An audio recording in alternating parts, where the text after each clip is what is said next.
So, ayun guys, ito na yung ginawa kong pulburon kanina. Bali, dinivide ko siya into 3. Bali, gagawa tayo ng tatlong flavor. Meron tayo ditong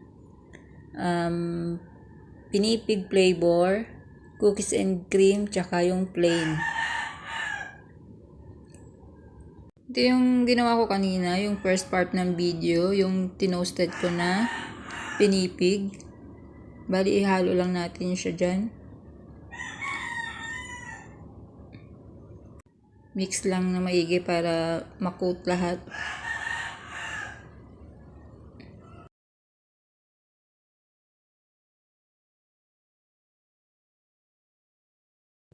Ito naman yung isang flavor, yung cookies and cream.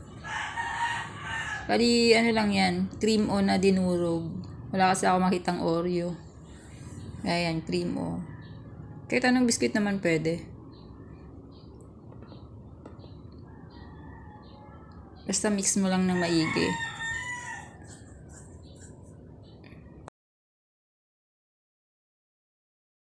Tapos ito naman yung plain. Plain lang siya. Bali, tatlong flavor, cookies and cream, pinipig, tsaka yung plain. Transfer na natin lahat sa container. Wala kasi akong molder pa. Kaya dito lang muna tayo sa mga container.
Ayan guys, ito na yung ating tatlong flavor. Yung pinipig, plain, at yung cookies and cream.